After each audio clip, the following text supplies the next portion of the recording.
A 62-year-old black man ordering coffee. A white cop looking for trouble. A phone call that would shake the nation. What happened at Mel's Diner on Tuesday afternoon wasn't just police brutality, it was a catastrophic mistake that would reach the highest levels of American power. Before we dive into this shocking true story, hit that subscribe button and stay put until the very end. Drop a comment telling me what city you're watching from. I want to see how far this story travels. Now, let's begin. I said, put your hands where I can see them, old man. Bobby Washington's fork stopped halfway to his mouth. Turkey sandwich on white bread, black coffee, same booth he'd sat in every Tuesday for 7 years. His hands were already visible on the counter, liver-spotted and steady, but Officer Jake Morrison didn't care about what he could see. He cared about what he'd already decided. Bobby set the fork down slowly. My hands are right here, officer. Morrison moved closer. His boots squeaked on the linoleum. 30 years on the force, and every single one of those years showed in the way he looked at Bobby not as a man, not as a citizen, but as a problem that needed solving. We got a call, huh? Morrison said. Theft 2 blocks from here. Black male, 60s gray jacket, white shirt. Bobby glanced down at his clothes. Gray jacket, white shirt. His heart sank. He'd seen this movie before, knew every scene, knew exactly how it could end. I've been here since noon, Bobby said quietly. Elena can confirm that. Elena Rodriguez appeared from behind the register, wiping her hands on her apron. 53 years old, owned this place for 22 years, and she'd be damned if she let this happen in her diner. Officer Morrison, she said, her accent thick with Puerto Rican fire. Mr. Washington comes here every Tuesday. Same time, same order. He hasn't left that booth. Morrison didn't even look at her. Ma'am, step back. This doesn't concern you. The hell it doesn't.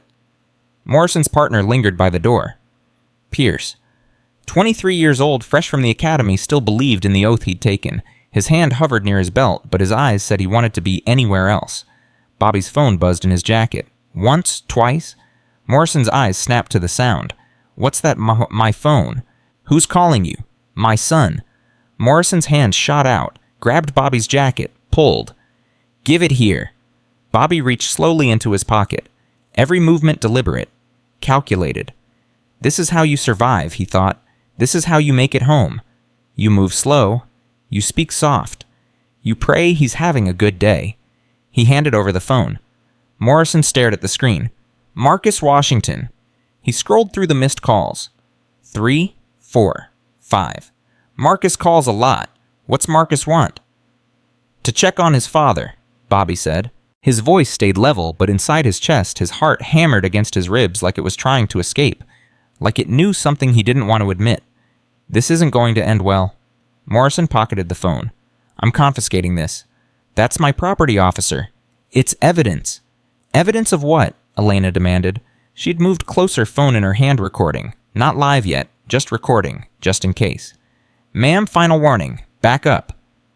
3 booths away, Sarah Lane sat with her laptop open. Freelance journalist, 29 years old, supposed to be writing a puff piece about small-town diners. Instead, she watched a situation spiral and her instincts screamed at her. Record this. Her finger hovered over her phone, over the livestream app she used for breaking news. Do it. She tapped the button. The livestream went live. 47 people watching. Morrison grabbed Bobby's arm. Stand up. Bobby stood. 6 feet tall, still strong. Despite his years, but strength didn't matter when the man with the badge had already made up his mind. Morrison's hands hit him immediately. Rough pat down. Aggressive, the kind that had nothing to do with procedure and everything to do with humiliation. You got weapons needles, anything that's gonna stick me. No, sir. Morrison pulled out Bobby's wallet, flipped it open, barely glanced at the ID. A photograph slipped out Bobby and a younger man in a sharp suit, White House in the background, both smiling. Morrison didn't notice. The photo fluttered to the floor. Robert J. Washington, Morrison read. What's the J stand for? Justice. Morrison laughed. It was an ugly sound that made the diner shrink. Justice? That's rich coming from you? Bobby said nothing. There was nothing to say. He'd learned decades ago that words didn't matter to men like Morrison. Only power mattered. Only the badge. His phone buzzed again in Morrison's pocket. And again. At a corner booth, 2 construction workers stood up. Carlos and Deshawn, both in their 40s, hard hats still on concrete dust on their jeans. They ate lunch here every day. Knew Bobby. Liked him. Officer Carlos said carefully, this ain't right. Morrison's hand went to his weapon. Didn't draw, just rested there, a promise. "Sit down." "Bobby's our friend," Deshawn said. His voice was deep steady, but his hands shook. "We eat with him 3 times a week. He's a good man." "I don't care if he's the Pope. Sit down before I arrest you too." Pierce stepped forward, hands raised. "Everyone stay calm. We're going to sort this out." "Then sort it out by letting him go," a woman called from the back. Jennifer Hartley's schoolteacher, white 42, sitting with her 8-year-old daughter who'd made honor roll and deserved a celebration that didn't include watching police brutality. Morrison spun on her. "You want to get arrested?"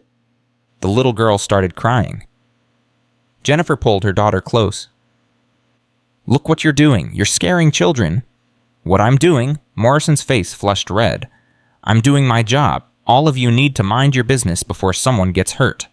Sarah's live stream hit 200 viewers, then 500. The comments flooded in. "Is this real?" "Where is this happening?" Someone called the news.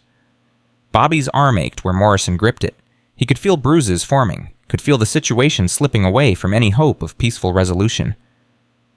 "Officer Morrison," Bobby said quietly, "I need to speak with your supervisor." "My supervisor isn't here. I am."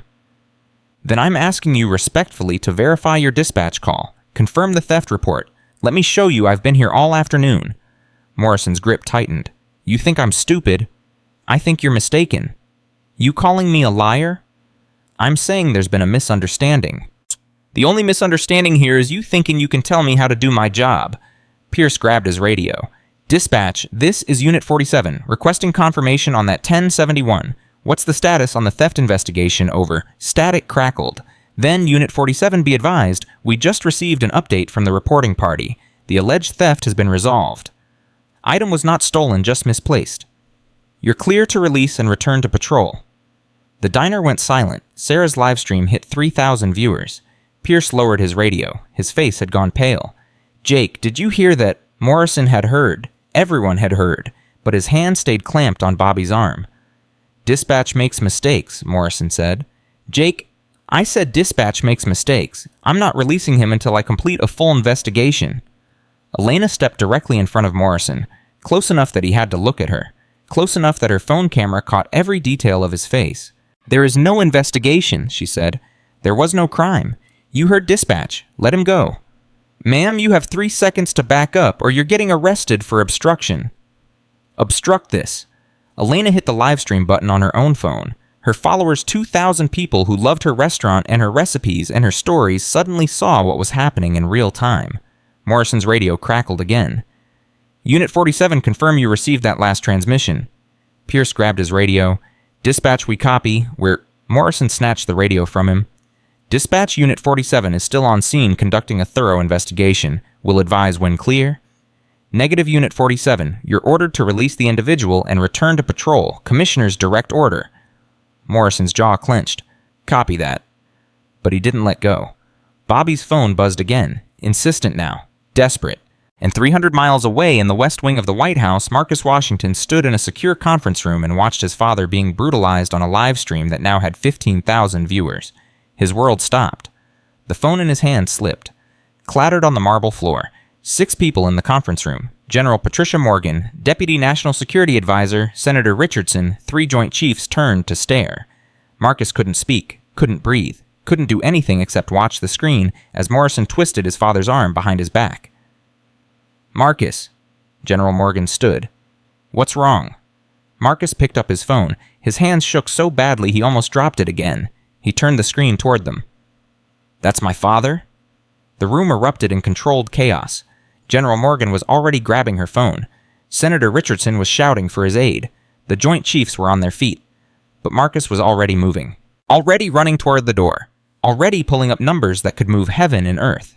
First call Police Commissioner Hayes. It rang once. "Commissioner Hayes?" "Commissioner, this is Marcus Washington, Chief of White House Security." His voice came out cold, precise. The voice of a man who'd coordinated security for 3 presidents and wouldn't hesitate to use every ounce of that power. "I need you to listen very carefully, because I'm only saying this once. One of your officers is currently assaulting my father at Mel's Diner. You have 3 minutes to fix this before it becomes a federal case." "Mr. Washington, I don't..." 3 minutes, starting now. Marcus ended the call. Second call, FBI Director Chen. Marcus, what's wrong? I need a civil rights team at Mel's Diner immediately. Officer-involved assault. My father is the victim. It's streaming live with 20,000 viewers. Jesus Christ. I'm sending Crawford's team. They'll be there in 4 minutes. Make it 3. Back at the diner, Morrison finally released Bobby's arm, but only to spin him around, to look him in the face. I know your type, Morrison said. His breath smelled like coffee and something bitter. You think you're better than me. You think because you wear a nice jacket and eat at a nice diner that you're different. But I see right through you. Bobby met his eyes, held them. And in that moment, Bobby Washington made a choice. He could be afraid, he could be angry, or he could be exactly who he'd raised his son to be, dignified. Officer Morrison, Bobby said quietly, I am a retired community volunteer. I spent 40 years helping kids in this town graduate high school. I've never been arrested, never been in trouble, and right now, you're making the biggest mistake of your career. Morrison's response was to twist Bobby's arm behind his back. The crack of bone wasn't loud, but it was unmistakable. Bobby's knees buckled. A gasp tore from his throat, the first sound of pain he'd allowed himself to make. The diner exploded. Carlos rushed forward, Deshaun right behind him. Morrison drew his weapon. Stay back. Sarah's live stream hit 50,000 viewers. Pierce grabbed Morrison's shoulder. Jake, stop. You're going to kill him. He's resisting. He's not resisting. Look at him. Bobby was on his knees. His right arm hung at an angle that made Elena turn away, hand over her mouth. Tears poured down his face, but he made no sound beyond that single gasp. Inside his head, Bobby's thoughts raced. This is it. This is how I die, over a turkey sandwich. But he couldn't die. Not yet. Not before he talked to Marcus one more time. Please, Bobby whispered. I have a heart condition. I need my medication. Morrison shoved him forward, face first into the floor.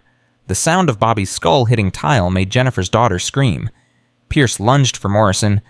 That's enough. Morrison shoved him back, hard. Pierce stumbled, hit a booth, nearly fell. Do your job, rookie. My job isn't murder. Morrison's knee pressed into Bobby's back. His hand tangled in Bobby's gray hair, pressed his face against the cold tile. Bobby tasted blood, felt it pooling under his cheek. Warm, sticky, his own. You want to resist. Morrison's voice came from somewhere above him, distorted like Bobby was underwater. You want to fight me? I'm not resisting, Bobby managed. Each word cost him. I'm not fighting. Morrison pulled his head up, slammed it down. Once. The world went white. Twice. Sounds became distant, muffled. Elena screamed. It was the sound of a mother watching her child die, because that's what Bobby was to her. She'd known him for 7 years. He'd helped her son get into college, written recommendation letters, paid for SAT prep courses when she couldn't afford them, sat with her when her husband died, and held her hand while she cried. And now she was watching him bleed on her floor. She rushed forward. Morrison's hand went to his weapon again, but Elena didn't care. She'd die before she let this continue. You touch that gun, and I swear to God. The door burst open. 3 men in dark suits moved with military precision, not local police. Their badges caught the light. FBI. The lead agent was black, mid-40s gray at his temples, eyes that had seen every kind of evil humanity could produce. He took in the scene in 2 seconds. Bobby on the floor, blood pooling. Morrison standing over him. 20 witnesses with phones out. 50,000 people watching online. Officer Morrison, the agent said, his voice carrying federal authority like a weapon. I'm Special Agent Dennis Crawford, FBI Civil Rights Division. Step away from Mr. Washington immediately. Morrison's face went pale. This is local jurisdiction. Not anymore. Agent Crawford nodded to his partners. One knelt beside Bobby, already checking vitals. The other positioned himself between Morrison and Bobby. Mr. Washington, can you hear me? Help is here. Bobby's eyes opened, found Crawford's face, tried to focus. My son, Bobby whispered. Tell Marcus. I'm okay. Sir, you're not okay, but you're going to be. I promise you that. Morrison backed up. His weapon was still in his hand. His face had gone from pale to gray. I was responding to a dispatch call. There was no crime, Crawford said. He moved closer, each step deliberate. Dispatch cleared it before you ever made contact with Mr. Washington. Even if there had been a crime, what I'm seeing on 200,000 live streams right now isn't law enforcement. It's assault under color of authority. It's a federal civil rights violation, and you just committed it in front of the entire country. 200,000? Morrison's voice cracked. Sarah held up her phone. Her hands were still shaking.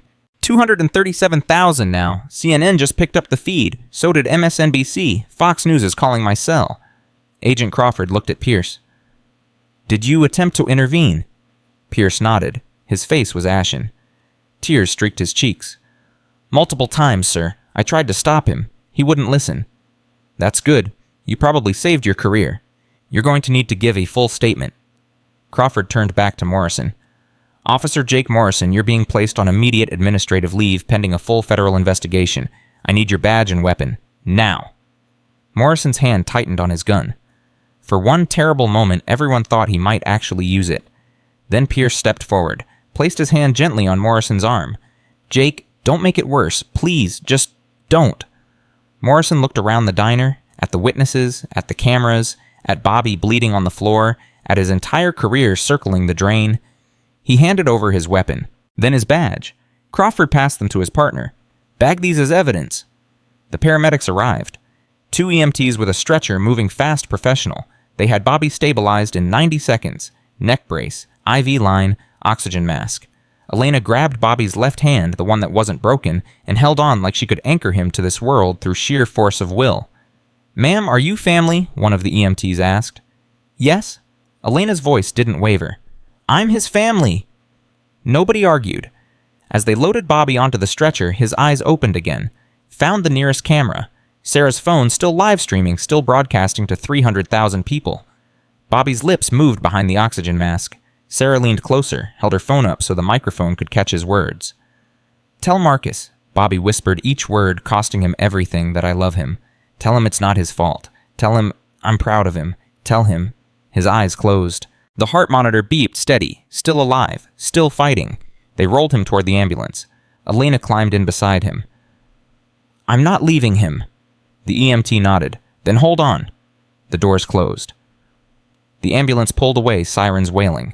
Agent Crawford turned to Morrison.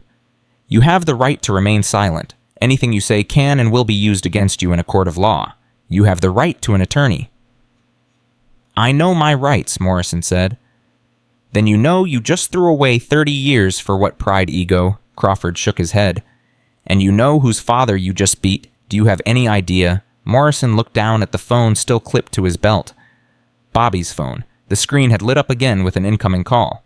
The name on the screen, Marcus Washington, White House Security Chief. Crawford saw it too.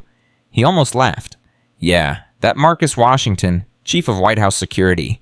The man who coordinates protection for the President of the United States. The man who maintains security protocols for the entire executive branch. The man who has the FBI Director, the Attorney General, and the Secretary of Homeland Security on speed dial. Morrison's face went from gray to green. You beat up the wrong man's father, Crawford said softly. And now the entire federal government is coming for you. Sarah ended her live stream. 342,000 people had watched. But that number was nothing compared to what was coming, because CNN was already running it. MSNBC was already analyzing it. Fox News was already booking guests to debate it. Twitter was exploding. Facebook was on fire. TikTok was slicing it into clips that would be viewed 50 million times by morning. #Mel's Diner Justice was trending #1 worldwide. And somewhere in a motorcade racing from the White House toward a regional airport, Marcus Washington sat with his head in his hands while 4 Secret Service agents cleared traffic ahead of him and a military helicopter waited on standby. His phone rang. FBI Director Chen. Marcus Crawford's team has your father. They're transporting him to County General. I'm sending our best medical team to meet them there. How bad? A pause. The kind of pause that meant bad news was coming. Broken arm, possible concussion, facial lacerations. They're running tests for internal bleeding. Marcus closed his eyes. When he opened them again, they were dry. He'd cry later. Right now, he had work to do. I want Morrison charged with federal civil rights violations. I want every frame of that video analyzed. I want witness statements from everyone in that diner. And I want it done by the time I land. Already in progress. Good. Marcus's voice dropped to something cold and dangerous. Because if my father dies, Morrison won't make it to trial. Tell him I said that. Marcus. Tell him. Marcus ended the call, made another one. This number was private. Very few people had it, but Marcus was one of them. It rang twice. Marcus. The voice was familiar, powerful, presidential. Sir, I need to ask a favor. Name it. My father was just beaten by a police officer. It's all over the news. I need to go to him, but I can't leave the White House security apparatus without oversight. Consider it handled. General Morgan will assume temporary command. You go be with your father. That's an order. Thank you, Mr. President. Marcus. The president's voice softened. I'm sorry this happened, and whoever did this will answer for it. You have my word. Marcus ended the call, stared out the window as the motorcade raced through Washington traffic lights, flashing sirens clearing the way, and whispered one word over and over, like a prayer, like a promise, like a vow, Dad. The helicopter blades chopped through the night air like a heartbeat, fast, desperate, refusing to stop. Marcus Washington sat strapped in headset on watching the lights of Washington disappear beneath him. His hands gripped his knees so hard his knuckles had gone white. 38 years old. Chief of White House Security, responsible for protecting the most powerful man on Earth. And he couldn't protect his own father from a traffic stop that shouldn't have happened. His phone vibrated.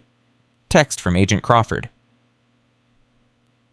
Your father's stable. Surgery scheduled for the arm. Doctor says he's strong. He's asking for you. Marcus typed back with shaking fingers. ETA 12 minutes. 12 minutes. 720 seconds. Each one felt like drowning. The pilot's voice crackled through the headset. Sir, we're pushing maximum speed. County General has cleared their helipad for us. Marcus nodded. Couldn't speak. If he spoke, something would break inside him, and he couldn't afford to break. Not yet. Not until he saw his father alive. His mind kept replaying the live stream. The sound of his father's head hitting the floor. The way Bobby's eyes had closed. The blood. So much blood. Marcus had seen violence before. Coordinated responses to assassination attempts. Stopped active threats. Watched Secret Service agents take bullets meant for presidents. But nothing had prepared him for watching his father's dignity stripped away by a man with a badge and a god complex. The helicopter banked hard. Marcus saw the hospital below lit up like a beacon. The helipad was clear emergency crews waiting. They landed. Marcus was moving before the skids touched ground, ducking under the still spinning rotors running toward the doors where Agent Crawford waited. Where is he, say? 3rd floor, OR3. They're prepping him for surgery now. Crawford fell into step beside Marcus as they ran. Broken radius and ulna, severe concussion, 3 cracked ribs, facial lacerations requiring 18 stitches. But he's stable, he's going to make it. They hit the elevator. Marcus jabbed the button for the 3rd floor. The doors closed. Morrison? In federal custody, we charged him with deprivation of rights under color of law, assault with a deadly weapon, his hands and the floor qualify, and burglary in violation of the Civil Rights Act. He's looking at 20 years minimum. Not enough. Marcus, it's not enough. Marcus's voice cracked. 20 years for what he did, for beating a 62-year-old man who never fought back, for nearly killing my father over nothing. Crawford put a hand on Marcus's shoulder. I know, but it's what we can prove, and we'll prove every second of it. I promise you that. The elevator doors opened. Marcus ran. Down the corridor, past nurses and doctors who stepped aside when they saw the look on his face, past waiting rooms filled with families who didn't know that history was being made in this hospital tonight. He hit the prep room doors just as they were wheeling Bobby toward surgery. Dad, Bobby's eyes opened, unfocused, struggling through pain medication. But they found Marcus, and something like relief washed over his battered face. Marcus, the word came out slurred. You came. Marcus grabbed his father's hand. The left one, the one that wasn't broken, and held on like he was drowning. Of course I came, Dad, I'm so sorry. I should have been there. I should have. Stop. Bobby's grip tightened despite the medication. Not your fault. Never your fault. A surgeon appeared, masked, gloved, ready. Dr. Patricia Reeves, according to her badge. African-American, mid-50s, with the kind of calm competence that comes from saving lives for decades. Mr. Washington, I'm Dr. Reeves. We need to take your father into surgery now. The arm needs immediate repair. We'll be using plates and screws to set the bones. He'll be under anesthesia for approximately 3 hours. Can I see him after? Of course, but right now we need to move. Marcus leaned down, pressed his forehead against his father's. I'll be right here when you wake up. I'm not going anywhere. Bobby's eyes were already closing. The pre-op medication was pulling him under, but his lips moved, "Love you, son." "Love you too, Dad." They wheeled him through the double doors. Marcus stood there watching until the doors swung shut until his father disappeared from view. Then his knees buckled. Agent Crawford caught him before he hit the floor. "Easy. When's the last time you ate?" Marcus couldn't remember. Breakfast yesterday time had become meaningless. "Come on," Crawford guided him toward a private waiting room. "Let's get you some coffee and food. You're no good to your father if you collapse." The waiting room was small but private, reserved for VIP families. A television mounted in the corner showed CNN. Marcus looked up and saw his father's face on the screen, the footage from the diner, the beating, the blood. He couldn't look away. The news anchor's voice, "This shocking video, now viewed over 5 million times, shows the brutal assault of Robert Washington, father of White House Security Chief Marcus Washington. The officer involved, Jake Morrison, has been arrested on federal charges. We go now to our correspondent outside Mel's Diner." The scene shifted. Sarah Lane stood in front of the diner, now surrounded by protesters. Dozens of them, maybe hundreds, holding signs, chanting, "Justice for Bobby," "No more police brutality," "Black Lives Matter." Sarah spoke into her microphone. What started as a routine lunch has become a flashpoint in the ongoing conversation about police violence in America. "Behind me, community members have gathered to show support for Bobby Washington and to demand accountability. We've learned that Elena Rodriguez, the owner of Mel's Diner, has started a legal defense fund that's already raised over $200,000. The question now is whether this case will lead to real change or become another statistic in a long history of police violence." Marcus's phone rang. He glanced at the screen. Commissioner Hayes. He answered to Marcus Washington. "Mr. Washington, this is Commissioner Hayes. I want to personally apologize for what happened to your father. Officer Morrison has been terminated from the force. We're conducting a full internal investigation." Too late. Marcus's voice was ice. "The FBI is handling this now. Your internal investigation means nothing. I understand your anger, but do you understand what it's like to watch your father's skull cracked open on a live stream? Do you understand what it's like to know that one of your officers nearly killed an innocent man because he was black and wearing a gray jacket?" Silence on the other end. "I didn't think so," Marcus said. "Here's what's going to happen. The FBI will investigate every use of force complaint in your department for the past 10 years. Every officer Morrison worked with will be questioned. Every case he touched will be reviewed. And if we find a pattern, and we will find a pattern, your entire department will be placed under federal oversight. Do you understand me?" "Yes, sir." "Good. Now get off my phone." Marcus ended the call. Agent Crawford set down a cup of coffee and a sandwich. "Eat." "I'm not hungry." "I don't care. Eat anyway." Marcus picked up the sandwich. Turkey on white bread, black coffee. The same thing his father ordered every Tuesday. He put it down. Crawford's phone buzzed. He glanced at it, then looked at Marcus. "Pierce wants to talk to you." "Morrison's partner." "Yeah, he's giving a full statement. Says he tried to stop it. Video confirms that, but he wants to apologize to you personally." Marcus stood. "Where is he?" "Interview room down the hall. But Marcus, you need to stay calm. He's cooperating. We need him." "I'll be calm." Marcus wasn't calm. He walked into the interview room like a storm rolling in. Pierce sat at a metal table, still in uniform, his face red and swollen from crying. 23 years old. A kid, really. A kid who'd watched his partner nearly kill a man and hadn't been able to stop it. Pierce looked up, saw Marcus, started crying again. "I'm sorry. God, I'm so sorry. I tried to stop him. I swear I tried. I grabbed him. I told him to stop. I called dispatch." "You drew your weapon." Marcus's voice was quiet, dangerous. "What? Did you draw your weapon on Morrison? Did you physically stop him from beating my father?" Pierce looked down. "No." "Why not?"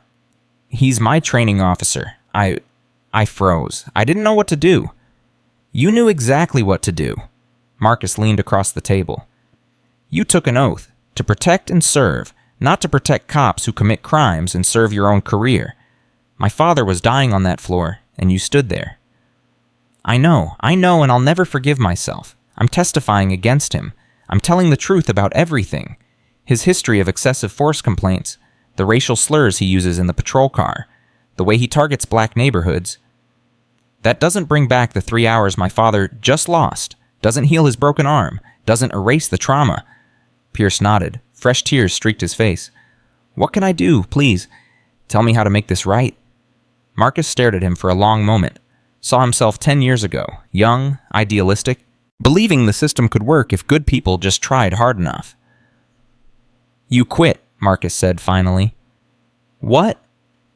"You quit the force. You become a lawyer, or a social worker, or a teacher. Whatever you become, you spend the rest of your life fighting the system that created Jake Morrison.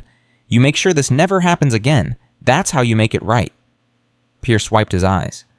Okay, I will. I promise." Marcus turned to leave. "Mr. Washington." Pierce's voice was small, broken. "How is he?" "Your father." "In surgery. They're putting his arm back together with metal plates because your partner shattered the bone. He has a concussion that might give him memory problems for the rest of his life. He needed 18 stitches in his face, and he's 62 years old, which means recovery is going to be hell. I'm sorry." "Stop saying you're sorry. Sorry doesn't fix anything. Actions fix things, so act." Marcus walked out. Back in the waiting room, he found Elena Rodriguez sitting in one of the chairs. She stood when she saw him, her eyes red from crying. "Mr. Washington, I'm Elena. I own the diner where my father eats every Tuesday." Marcus took her hand. "He's told me about you, about how you make the best turkey sandwich in 3 counties. Elena's face crumpled. "I couldn't stop it. I tried. I recorded it. I called 911, but I couldn't stop that monster from hurting him. You did more than most people would. You stood up. You recorded evidence that's going to put Morrison away for 20 years. You probably saved my father's life." "He saved my son's life first," Elena said. "Did he tell you my boy Miguel? He was failing out of high school, getting into trouble. Your father tutored him, helped him study, wrote him recommendation letters. Miguel's in college now because of Bobby. So when I saw that cop hurting him, it wasn't just about right and wrong. It was about family." Marcus pulled her into a hug. She clung to him and sobbed. "He's going to be okay," Marcus whispered. "He's strong. He's going to make it." "I started a fund," Elena said, pulling back, "for his medical bills, for legal fees if he wants to sue. We're up to $300,000. The whole town is donating. People who never even met him are sending money." Marcus's phone buzzed. He glanced at it. Text from Dr. Reeves. "Surgery going well. No complications. He's stable." Relief hit him like a physical force. His knees went weak again. He sat down hard in one of the chairs. "He's okay," Marcus said. "The surgery's going well." Elena crossed herself. "Gracias a Dios." The door opened. Sarah Lane walked in, laptop bag over her shoulder, pressed credentials around her neck. She stopped when she saw Marcus. "Mr. Washington, I'm Sarah Lane. I'm the journalist who live-streamed. I know who you are. I watched your stream. 5 million people watched your stream." 10 million now, Sarah said quietly. "It's gone viral. International news. Every major outlet is running it." "Good." Sarah hesitated. "Can I ask you some questions? I'm writing a comprehensive piece about police violence and... Not now." Marcus's voice was firm but not unkind. "Maybe later, after my father wakes up, after I know he's going to be okay." "Of course, I understand." Sarah pulled out a business card, handed it to him. "When you're ready, if you're ready, your father's story matters. It could change things." Marcus took the card. "It better, because if it doesn't, if this happens again to someone else, I will personally make sure that every police department in this country operates under federal oversight. That's not a threat. That's a promise." Sarah nodded. She believed him. Everyone in that room believed him. She left. Agent Crawford came back in with an update. Morrison's lawyer just showed up, public defender named Thompson, already trying to claim excessive response to a legitimate threat. There was no threat. "We know. We have 20 witnesses and 10 million video views that prove there was no threat, but his lawyer's going to try. That's his job." Marcus's jaw clenched. "I want to see Morrison." "That's not a good idea." "I don't care. I want to see the man who did this." Crawford studied him for a long moment, then nodded. "Okay, but I'm coming with you, and if you hit him, I didn't see it." They took the elevator down to the basement level where federal holding cells were located. Morrison sat in a concrete room behind bulletproof glass, still in his uniform, his badge and weapon gone, his face pale and drawn. He looked up when Marcus walked in. Their eyes met through the glass. Marcus picked up the phone on his side. After a moment, Morrison picked up his. "You're his son," Morrison said. His voice was hollow. "Dead." "I am." "I didn't know." Would it have mattered? Did it have mastered if you'd known my father was related to someone powerful? Would you have treated him like a human being then? Morrison looked down. I don't know. That's the problem, Marcus said. His voice was quiet, controlled, but underneath was a rage that could have burned down cities. You don't know. You saw a black man in a gray jacket and you decided he was guilty. You decided he was a threat. You decided his life didn't matter. I was doing my job. Your job is to protect and serve, not to brutalize and terrorize, not to crack open the skull of a 62-year-old retired volunteer who spent his entire life helping this community. Morrison's hands shook. I made a mistake. No, a mistake is forgetting to file paperwork. A mistake is showing up late to shift. What you did was attempted murder. What you did was strip away my father's humanity because in your mind, black men don't get to be human. Don't. Shie. Marcus leaned closer to the glass. Don't you dare tell me you're not racist. I watched you. I saw the way you looked at him. I heard the way you spoke to him. You called him old man like it was an insult. You laughed when he told you his middle name was Justice. You assumed his son worked janitorial at the White House because you couldn't imagine a black man in a position of power. Morrison said nothing. Here's what's going to happen, Marcus continued. You're going to federal prison, 20 years minimum, and every single day you're in there, I want you to think about my father. I want you to think about the fact that he never fought back, never cursed you, never did anything except ask for basic human dignity. I know. Do you? Because from where I'm sitting, you don't know anything. You don't know that my father marched with Dr. King. You don't know that he was arrested 6 times during the civil rights movement for the crime of wanting to vote. You don't know that he raised me to believe in this country, to believe in the system, to believe that justice was possible, and you nearly destroyed that belief with your fists and your ego. Morrison looked up. His eyes were wet. I'm sorry.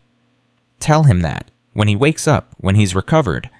If he's willing to see you, and that's a big if you look him in the eye and you tell him you're sorry, but don't tell me. I don't want your apology. I want your badge. I want your freedom. I want you to understand what it feels like to be powerless. Marcus hung up the phone, walked out. Agent Crawford followed. Feel better? No. Good. Rage keeps you focused. Use it. They took the elevator back up. 3 hours had passed since Bobby went into surgery.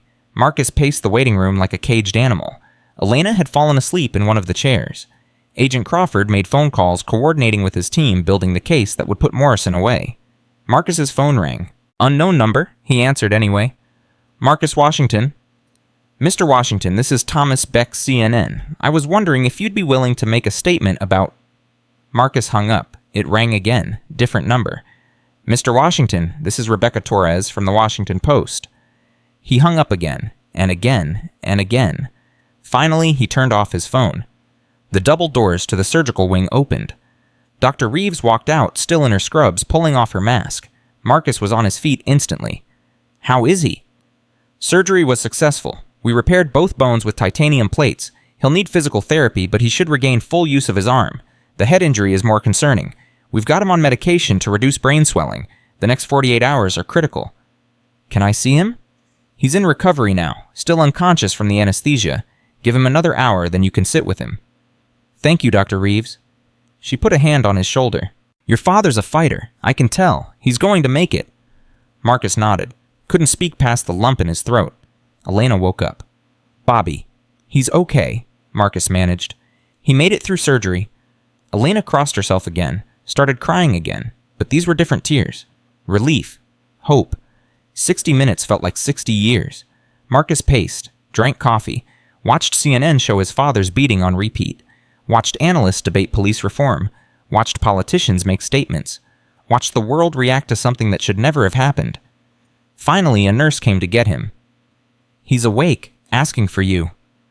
Marcus followed her through the corridors past other patients, past other families until they reached room 347.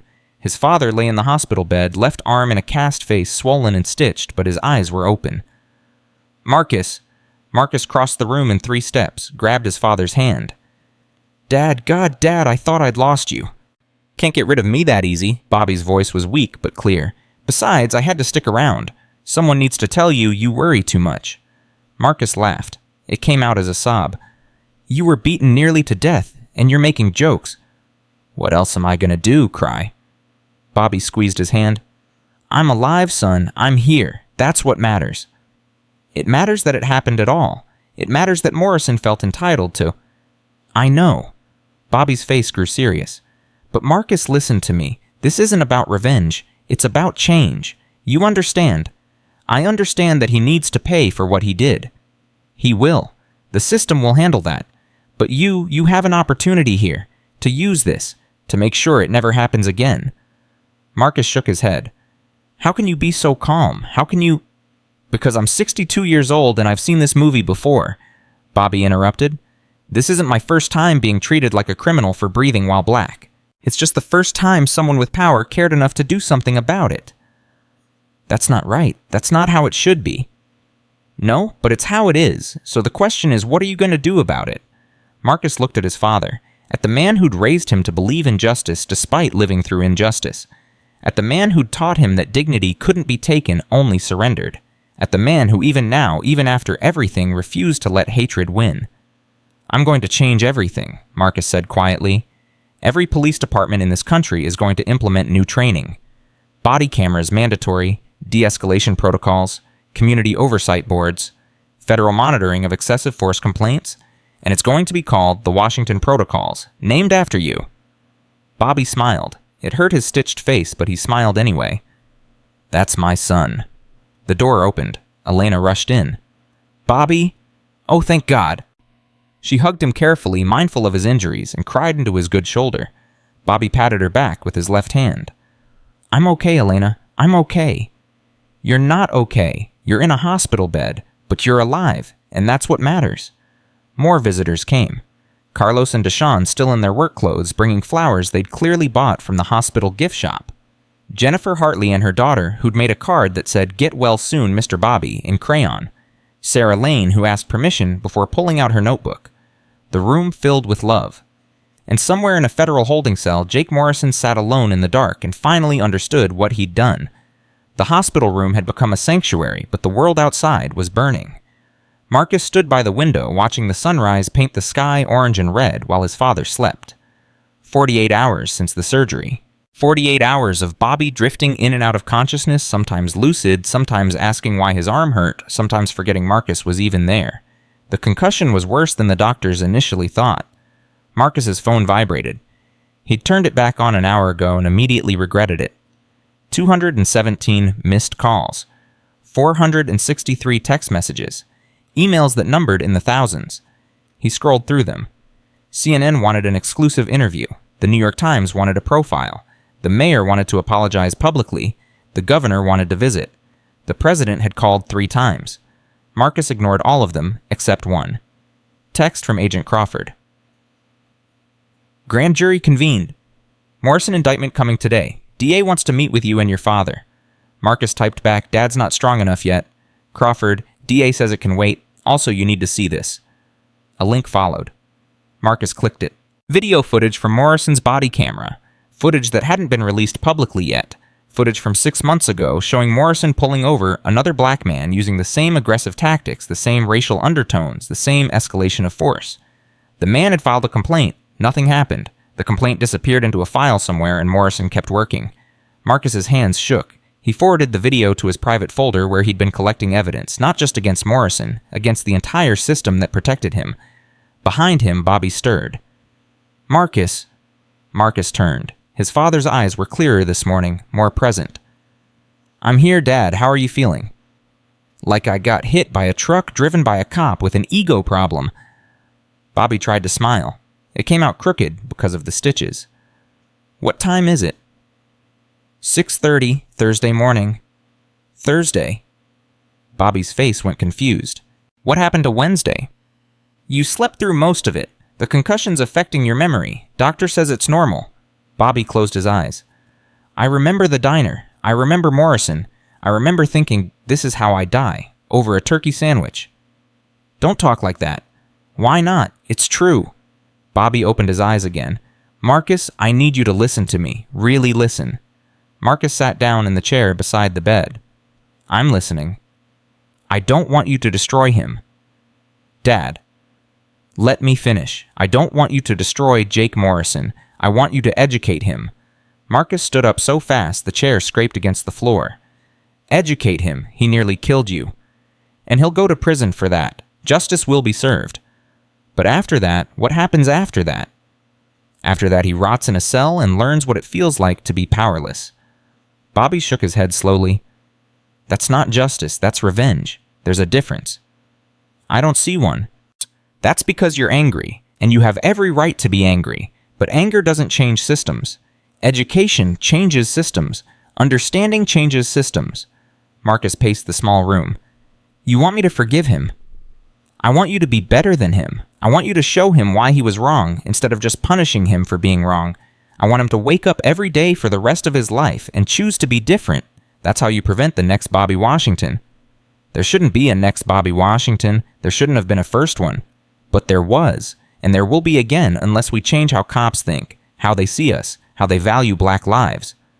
Marcus stopped pacing, looked at his father, at this man who'd been beaten bloody and still had the capacity for mercy, for grace, for hope. How, Marcus's voice cracked, how do you do that? How do you sit here with a broken arm and a cracked skull and still believe in redemption? Bobby gestured for Marcus to come closer. When he did, Bobby grabbed his hand with his good one. Because the alternative is becoming like them, and I didn't raise you to be like them. I raised you to be better. The door opened. Dr. Reeves walked in with a clipboard and a concerned expression. Mr. Washington, how's the pain level this morning? Manageable, huh? Bobby said. When can I go home? Let's not rush things. We need to monitor that head injury for at least another 72 hours. You've had some memory lapses that concern me. I remember everything that matters. Dr. Reeves checked his vitals, made notes, adjusted his IV. Your son's been here the entire time. Won't leave. Won't sleep. We've offered him a room, but he refuses. That's because he's stubborn, Bobby said. Gets it from his mother. Marcus almost smiled. Mom would have burned down that police station by now. Your mother would have burned down the whole city, Bobby agreed, and then rebuilt it better. I miss her every day. The moment hung in the air. Bobby's wife had died 4 years ago. Cancer. Fast and merciless. She'd been the fire to Bobby's calm, the rage to his reason. Marcus had inherited pieces of both.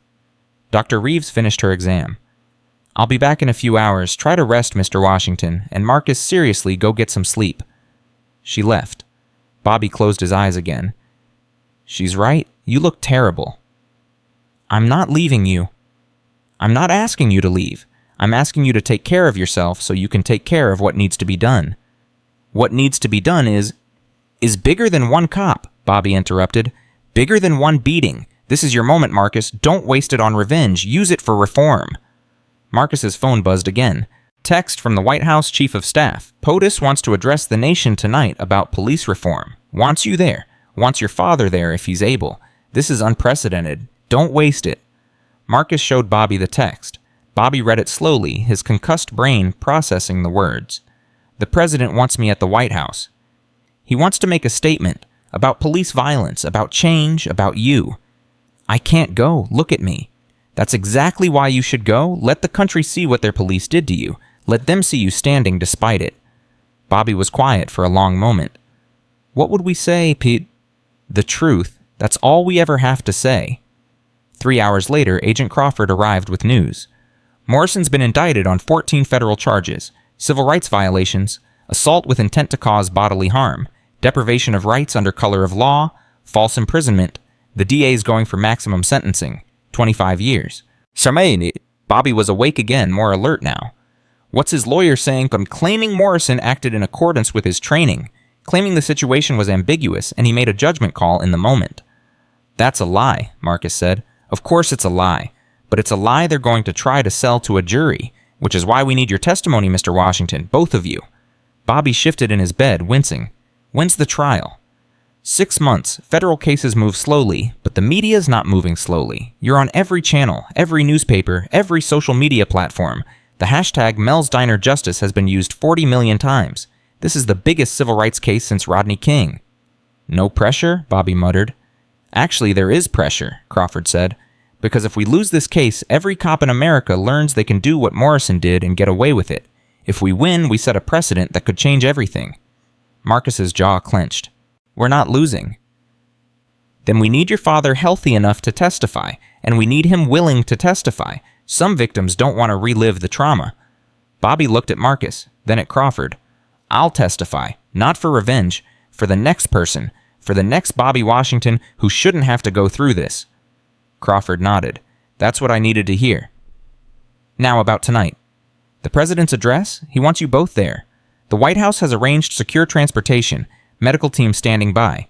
You'd speak for maybe 2 minutes. Just tell your story. I don't know if Dad's strong enough. I'll do it, Bobby interrupted. If I can sit up without passing out, I'll do it. Marcus started to protest, but Bobby raised his good hand. This is bigger than me feeling comfortable. This is about showing the country that you can be beaten down and still stand up. That's the only message that matters.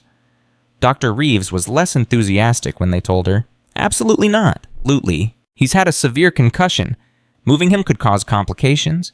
And stress. Stress could trigger a stroke or doctor. Bobby said gently, I understand the risks, but some things are more important than my comfort. This is one of them. Mr. Washington, I'm going. Whether you clear me medically or I sign myself out against medical advice, your choice. Dr. Reeves looked at Marcus for support. Marcus just shrugged. He's stubborn, gets it from his mother. She sighed. Fine, but I'm coming with you, and at the first sign of distress, we're leaving. I don't care if the president himself asks you to stay. By 4 that afternoon, Bobby was dressed in clothes Elena had brought from his house. Dark suit, white shirt. The shirt had to be specially modified to fit over his cast. He looked distinguished despite the bruises, dignified despite the stitches. Marcus helped him into the wheelchair Dr. Reeves insisted on. You don't have to do this. Yes, I do.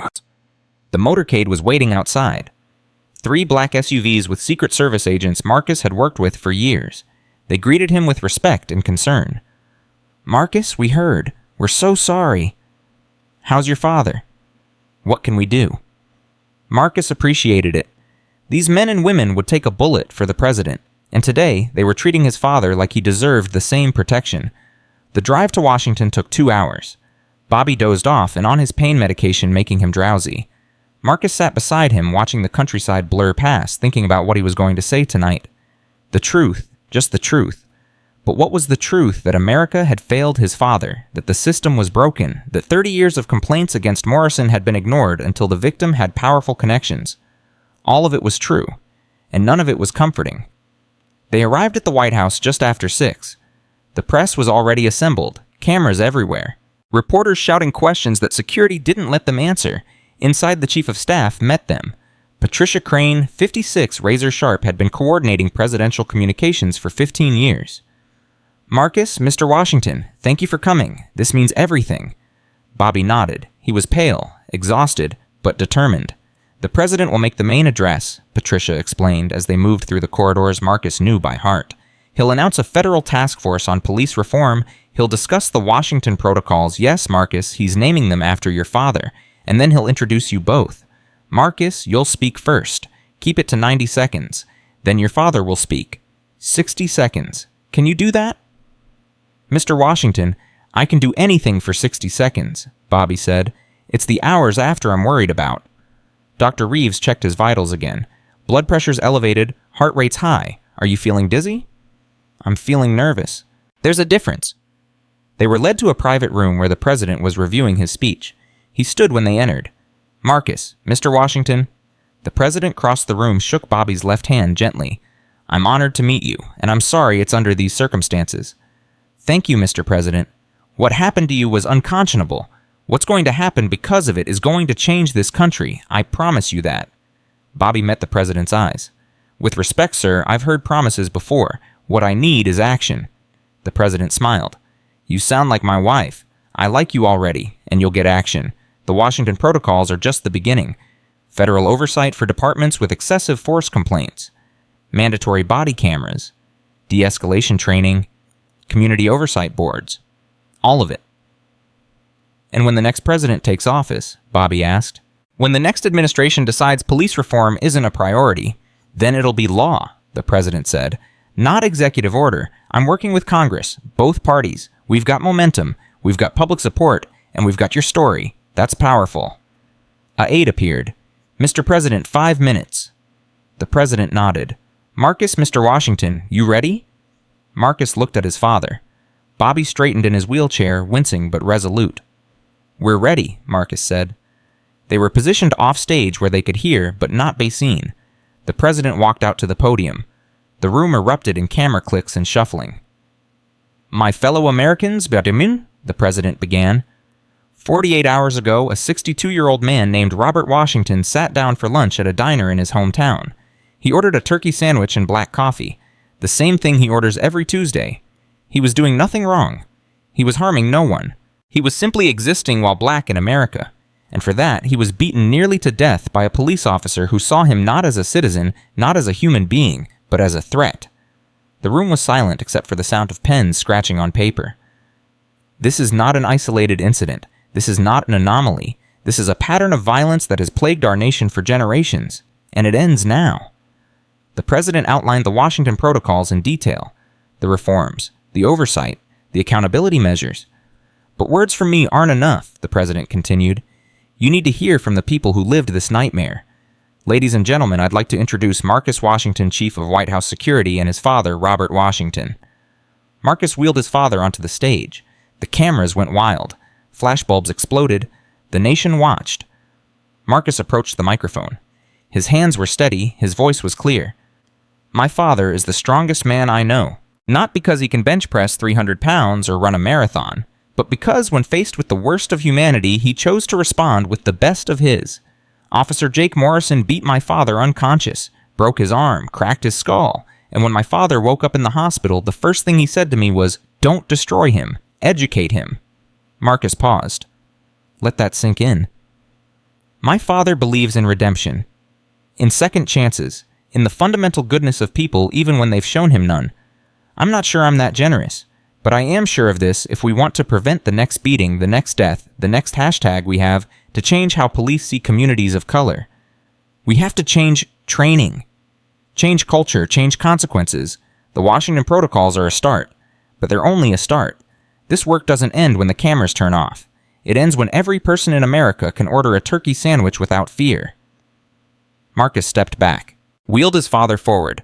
Bobby gripped the sides of his wheelchair, looked directly into the cameras. When he spoke, his voice was weak, but it carried. My name is Robert J. Washington. The J stands for justice. My parents named me that during the civil rights movement because they believed justice was possible, believed this country could change, could be better. I've spent my whole life believing that too. Even on Tuesday afternoon, when I was bleeding on that diner floor, I believed it, because the alternative is giving up. And I didn't survive 62 years in this country to give up now. Bobby took a breath. Dr. Reeves stepped closer, monitoring. I forgive Officer Morrison, not because what he did was okay, it wasn't, but because forgiveness is the only way forward. Hate just breeds more hate. Violence just breeds more violence. If we want change, real change, it starts with choosing something different. Choosing mercy. Choosing education. Choosing to see each other as human beings instead of threats. Bobby's voice broke. I'm tired, I'm hurt, and I'm angry, but I'm also hopeful because my son and others like him are fighting to make sure this never happens again. That's justice. That's the future I want to live to see. Marcus wheeled him back. The president stepped forward again, his own eyes wet. That is the character of America. That is who we are at our best, and that is what we're going to build together. The address ended. The cameras kept rolling. Marcus and Bobby were escorted off stage back to the private room where Dr. Reeves immediately checked Bobby's vitals. Blood pressure through the roof. You need to lie down now. Bobby nodded. He'd used every ounce of energy he had left. They'd arranged a secure room for Bobby to rest. Marcus helped him onto a couch. Bobby's eyes were already closing. Did I do okay? Bobby whispered. You did perfect, Dad. Good. 'Cause I think I'm going to pass out now. He did. Dr. Reeves monitored him, and while Marcus stepped into the hallway where Agent Crawford was waiting with more news. Morrison's lawyer just issued a statement, says he's filed a motion to dismiss based on qualified immunity. Marcus felt rage flood through him. He's what? Standard legal tactic, claiming Morrison was acting in his official capacity and therefore immune from prosecution. It won't work, not with this much evidence, not with this much public attention, but it'll delay things. How long? Couple months maybe. Judge has to rule on the motion first. Marcus leaned against the wall, closed his eyes. This never ends, does it? The fight, no. The fight never ends. But we're winning, Marcus. Look at what happened today. The President of the United States just announced sweeping police reform named after your father. That's not nothing. It's not enough. It's never enough. But it's progress. And progress is how you win wars. One battle at a time. Marcus's phone buzzed. Text from Elena. The diner's full. People crying, people praying, people saying Bobby's name like he's a saint. He's not a saint. He's just a good man. But maybe that's the same thing. Another text. This one from Sarah Lane. Your father's speech has been viewed 20 million times in the last hour. He's trending #1 worldwide. The message is spreading. Another text. From Pierce Morrison's former partner. I watched. I cried. I quit the force today. Starting law school next semester. Thank your father for me. He changed my life. Marcus showed Crawford the messages.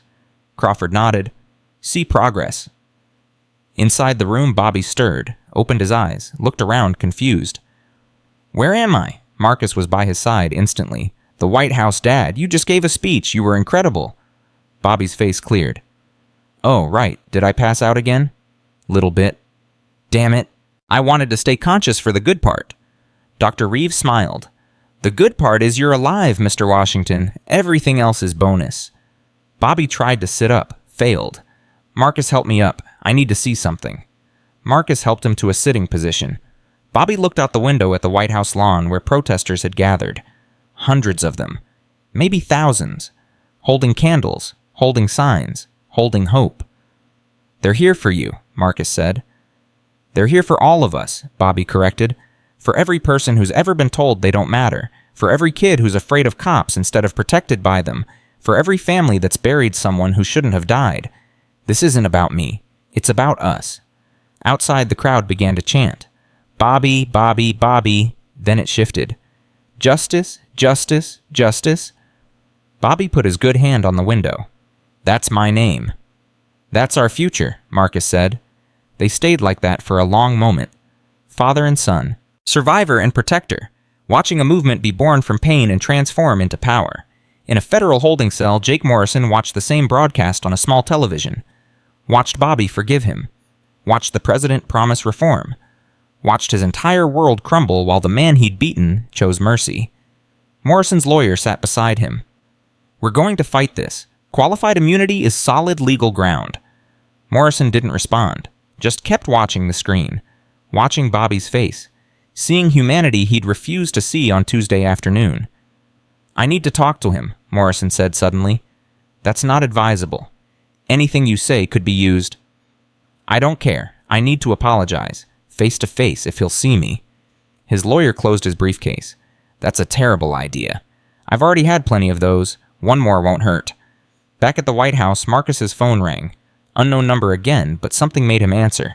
Marcus Washington?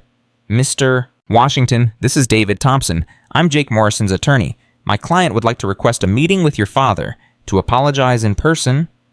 Marcus almost hung up, almost told him to go to hell, but then he remembered his father's words. Education, not destruction. Mercy, not revenge. I'll ask him, but if my father says no, that's the end of it. You don't get to harass him for forgiveness? Understood, thank you. Marcus hung up, looked at his father who'd heard the entire conversation. Well, Bobby said. Morrison wants to apologize, in person. Bobby nodded slowly. Set it up. Dad, you don't owe him? I know I don't owe him, but maybe he needs to see what forgiveness looks like. Maybe that's how you change a man's heart. Not through punishment, through grace. Marcus didn't understand it, didn't know if he ever would, but he respected it. Okay, Marcus said, I'll arrange it, but I'm staying in the room. I wouldn't have it any other way. The meeting was scheduled for 3 days later. 3 days for Bobby to recover enough strength. 3 days for Morrison to sit with what he'd done. 3 days for the world to watch and wait and wonder if redemption was really possible. 3 days felt like 3 years. Bobby was back in the hospital stronger, but still fragile, his memory sharpening, but still spotty. He'd forgotten Marcus's visit twice yesterday morning, asked where he was, even though Marcus had been sitting right beside him. The neurologist said it was normal, said the brain needed time to heal, said some memories might never come back fully. But Bobby remembered Morrison, remembered every second of that afternoon. That memory was burned in permanent. Marcus hadn't slept. Every time he closed his eyes, he saw his father's head hitting the floor, heard the crack, saw the blood. So he stayed awake drinking coffee that had gone cold hours ago, reading through police reports Agent Crawford kept sending him. Morrison's record was worse than they'd initially thought. 17 excessive force complaints over 30 years. 17. And every single one had been dismissed or quietly settled. Taxpayer money paid out to victims who signed NDAs and disappeared into silence. The system had protected Morrison for 3 decades while he brutalized the community he was supposed to serve. "You're going to give yourself a heart attack," Bobby said from his hospital bed. His voice was clearer this morning, more present. Marcus looked up from his laptop. "How long have you been awake?" "Long enough to watch you torture yourself. Put the computer away." "I'm building the case against Morrison, making sure his lawyer can't wiggle out of—" "Marcus, put it away." Marcus closed the laptop, rubbed his eyes. "He's coming in 2 hours. Morrison, are you sure you want to do this?" "I'm sure I need to do this. Whether I want to is a different question." "We can cancel. Just say the word and I'll call his lawyer right now." Bobby shook his head. "That man needs to look me in the eye and see what he did. Not to punish him, not to make him grovel, but to make him understand. You can't change what you don't understand. Dad, you're giving him way more credit than he deserves." "Maybe. Or maybe I'm giving him exactly what he needs to become someone different." Bobby shifted in bed, wincing. The cast on his arm was covered in signatures now. Elena had signed it first in bright red marker. "Love you, Bobby. You're my hero." Carlos and Deshawn had added theirs. Jennifer and her daughter, Sarah Lane, even Dr. Reeves had signed it. Morrison's name wouldn't be on that cast, but his impact was written in the bruises that were slowly fading from purple to yellow in the stitches that pulled when Bobby smiled in the titanium plates holding his arm together. Agent Crawford arrived at 9:30 with Morrison's lawyer, David Thompson. Thompson was exactly what Marcus expected. Mid-50s expensive suit, professionally sympathetic expression that probably worked well with juries. "Mr. Washington, thank you for agreeing to this meeting. My client deeply regrets." "Save it for the trial," Marcus interrupted. "My father agreed to see Morrison, not to hear you spin this into something it wasn't." Thompson's jaw tightened, but he nodded. "Understood?" "Ground rules," Marcus continued. "Morrison gets 10 minutes. He sits on the opposite side of the room. He doesn't approach my father. He doesn't touch him. He doesn't raise his voice. The second my father shows any sign of distress, this meeting ends. Clear. Crystal clear. And this conversation is being recorded, video and audio, for our protection and yours." Thompson glanced at his legal pad. "That's acceptable." "I don't care if it's acceptable. It's happening." Bobby raised his good hand. "Marcus, let the man breathe. We all know why we're here. Let's just get to it." At 9:45, Morrison arrived. He was in civilian clothes, no uniform, no badge, just a middle-aged white man who looked like he'd aged 10 years in a week. His eyes were red-rimmed, his hands shook. When he saw Bobby in that hospital bed, his face crumpled. "Mr. Washington, Morrison's voice broke. He tried again. "I don't know how to say this. I don't know if there are words that can—" "Sit down," Bobby said quietly. "You're making me nervous standing there." Morrison sat in the chair Thompson pointed to, 15 feet from Bobby's bed, close enough to talk, far enough to be safe. Marcus stood behind his father's bed, arms crossed, ready to end this the second it went wrong. Bobby looked at Morrison for a long moment, studying him, seeing him maybe for the first time as something other than the monster who'd nearly killed him. "Why'd you do it?" Bobby asked. Morrison flinched like he'd been slapped. "I don't know." "That's not good enough. You don't break a man's arm because you don't know why. Try again." Morrison's hands clenched, unclenched. "I saw you, and I saw a suspect. That's what I was trained to see. Black male, 60s gray jacket. It matched the description, and I didn't see you. I saw a threat." "I was eating a sandwich." "I know." "I had my hands visible." "I know." "I complied with every order you gave me." "I know." Morrison's voice was barely a whisper now. "I know, and it doesn't matter because I'd already decided you were guilty. Before I walked through that door, before I even saw your face, I'd decided." "Why?" Morrison looked up, met Bobby's eyes. "Because that's what I've been doing for 30 years. Seeing black men as threats instead of people, and nobody stopped me. Nobody called me out. Nobody made me look at what I was doing until it was too late." 17 complaints, Marcus said from behind Bobby. 17 people tried to stop you. You just didn't listen. Morrison nodded. You're right. I didn't listen because the system didn't make me listen. The union protected me. The department backed me up. Internal Affairs rubber-stamped everything. I could do whatever I wanted as long as I filled out the paperwork right.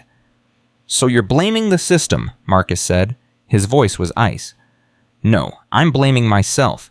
The system gave me the tools, but I chose to use them the way I did. That's on me. All of it. Bobby shifted in bed. Agent Crawford showed me footage from your body camera, from 6 months ago. Different man, same tactics, same escalation, same violence. That man filed a complaint and nothing happened. Morrison closed his eyes. Darius Jenkins, 24 years old.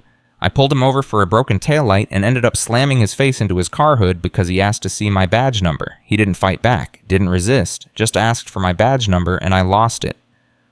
What happened to his complaint? Disappeared. My sergeant said Jenkins had a record, so his word wouldn't hold up. Said it was better for everyone if we just moved on, so we did. And Darius Jenkins? Bobby asked. I don't know. I never followed up. Never thought about him again until this week when the FBI pulled all my body cam footage. Morrison's voice shook. There are probably others. People I don't even remember hurting because they didn't matter to me. Because I didn't see them as human. The room was silent except for the beeping of Bobby's heart monitor. I'm sorry, Morrison said. The words fell flat, inadequate. I know that doesn't fix anything, doesn't heal your arm or erase what I did. But I am sorry, truly. Bobby studied him. You know what the hardest part is? Morrison shook his head.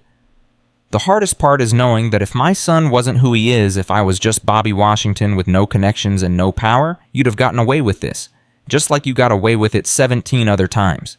That's what breaks my heart. Not what you did to me, what you've been doing to people who couldn't fight back. Morrison's face went pale. You're right.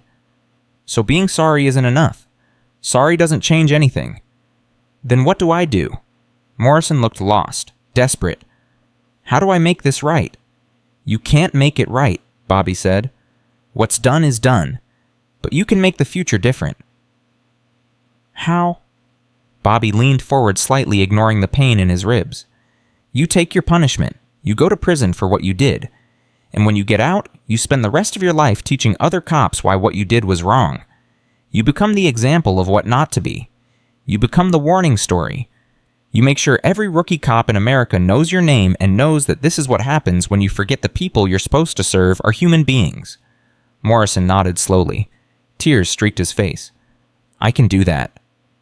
I need to hear you say it, all of it, out loud, for the record. Morrison looked at the camera in the corner, took a breath. My name is Jake Morrison. I'm a former police officer with 30 years on the force. On Tuesday afternoon, I brutalized an innocent man named Robert Washington because I saw him as a threat instead of a person. I broke his arm. I cracked his skull. I nearly killed him. And I did it because of racism, because of bias, because of 30 years of bad training and worse culture and a system that let me get away with violence again and again. I'm guilty of everything I'm charged with and probably more. And when I get out of prison, I'm going to spend the rest of my life making sure this never happens again. Bobby nodded. Good. Now we can move forward. Thompson looked like he wanted to argue, probably thinking about qualified immunity motions and legal strategies. But Morrison raised his hand. No, I'm pleading guilty. To everything. No motions, no delays. I'm guilty, and I'm going to own it. Thompson's face went white. Jake, as your lawyer, I strongly advise... I don't care. This man deserves justice, and I'm not going to drag this out for years while my lawyers play games. I'm pleading guilty. Marcus couldn't believe what he was hearing. Didn't trust it. Why the sudden change? 2 days ago, your lawyer filed a qualified immunity motion. 2 days ago, I hadn't watched your father's speech, Morrison said. Hadn't heard him forgive me when he had every right to destroy me. Hadn't understood what real strength looks like. He turned back to Bobby. You could have called for my head, could have demanded maximum sentencing and no mercy, but you chose education over destruction. That's more grace than I've shown anyone in my entire career. Bobby's eyes were wet. I chose it because someone chose it for me once. When I was 19 years old, I got arrested at a sit-in. The cop who arrested me could have beaten me, could have trumped up charges, could have ruined my life. But he didn't. He processed me by the book, treated me with respect, even told me he admired my courage. That cop showed me that the badge doesn't have to be a weapon. It can be a shield, for everyone. What was his name? Morrison asked. Officer Thomas Chen. He died 20 years ago, but I never forgot what he taught me, that people can choose to be better than their training, better than their biases, better than the worst parts of themselves. Morrison wiped his eyes. I wish I'd met Officer Chen. You're meeting him now, through me, and now you get to pass it forward. That's how change happens. One person at a time. One choice at a time. Thompson started gathering his papers. If you're serious about pleading guilty, we need to talk about sentencing recommendations. The federal guidelines suggest maximum. Source. Morrison interrupted. Whatever the maximum sentence is, that's what I'll take. That's 25 years. You'd be 78 when you got out. Dandy. Then I'll be 78, but at least I'll be a better man than I am right now. Marcus watched this exchange with a mix of satisfaction and suspicion. Part of him wanted to believe Morrison was genuine. Part of him thought this was a strategy. Play the remorseful cop, get sympathy from the judge, maybe knock a few years off the sentence. If you're lying, Marcus said quietly, if this is some kind of performance, I will make sure you never see daylight again. Morrison met his eyes. I'm not lying. For the first time in 30 years, I'm telling the truth. Bobby reached out his good hand toward Morrison. Morrison looked at it like it was a lifeline he didn't deserve. Come here, Bobby said. Morrison stood slowly, approached carefully, took Bobby's hand. I forgive you, Bobby said. Not because you've earned it, but because I refuse to let your hatred live inside me. I refuse to become bitter. I refuse to let you take anything else from me. Morrison broke. Full sobbing shoulders shaking, the kind of crying that comes from 30 years of poison finally being purged. Thank you. God, thank you. Bobby held his hand for another moment, then let go. Now get out of my hospital room and go do the work of becoming someone different. Morrison nodded, backed away, turned to leave. At the door, he stopped. Mr. Washington, your son is lucky to have you, and this country is lucky you're in it. Then he was gone. Thompson following phone already out, probably calling the DA to arrange the guilty plea. The door closed. Marcus came around to sit beside his father's bed. I can't believe you did that. Did what?